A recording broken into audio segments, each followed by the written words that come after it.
Šiuo metu žieminiai kviečiai jau pasiekė bamblėjimo tarpsnį ir ne visi žieminiai augalai sėkmingai peržiemojo, bet labai svarbu įvertinti pasėlio būklę ir apsispręsti, kiek yra tikslinga panaudoti fungicidus nuo pasėliuose plintančių ligų.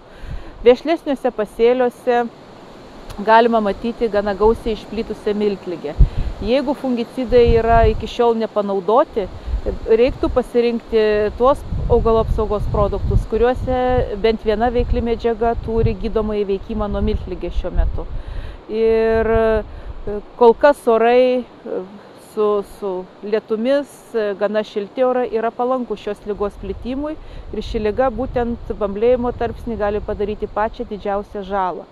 Iš žieminių kviečių plinta miltligė ir į vasarinius kviečius. Vasariniuose kviečiuose mes taip pat galim jau pastebėti šios ligos pirmuosius simptomus ir reiktų atkreipti dėmesį vasarinių kviečių bamblėjimo pradžioje, o šiemet šių augalų plotai tikrai labai dideli, ar nereikalinga pasėlio purkšti fungicidais nuo miltligės.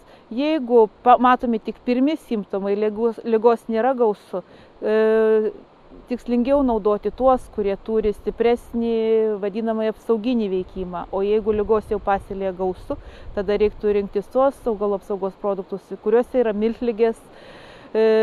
nuo miltligės saugančios veiklios medžiagos su gydomuoju veikimu. Tie, kurie naudoja berieminės technologijas ir šiaudai lieka dirvos paviršiuje, žieminiai javai yra celiuojami, yra didelė rizika kviečių dryžligės.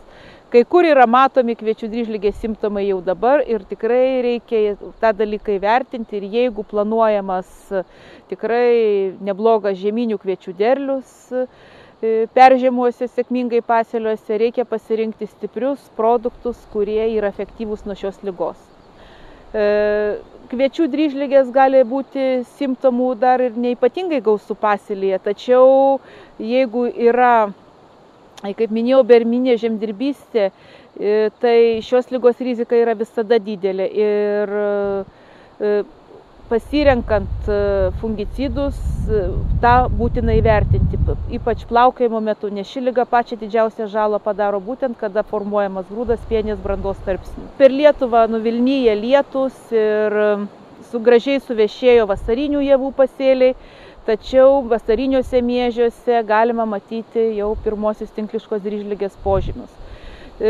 Po pernai metų daugelis sėklų buvo šios ligos gana smarkiai užkrėstos ir buvo galima pastebėti, kad dygimo metu nuo sėklos infekcija matėsi ant pirmųjų lapelių ir dabar dar neypatingai ryškūs simptomai krūmijimosi metu jau matomi ant lapų ir tai rodo, kad liga jau plinta sporomis oru ir yra, jeigu toliau vyraus tokie gana šilti, kai temperatūra apie 20-22 laipsnius šilumos, naktimis gausios rasos ar rūkai arba lietus, labai palankios sąlygos šiai lygai išplisti.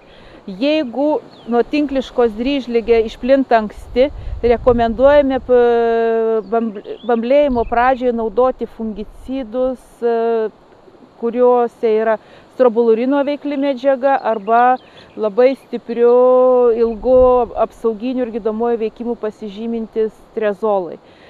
Tokiu atveju reikia pasirinkti visą ar tik labai nedaug pamažintą normą ir pakanka vienkartinio purškimo. Net mūsų institute darytų tyrimų duomenimis pavykdavo išsaugoti iki 1,5 tonos derliaus priedo.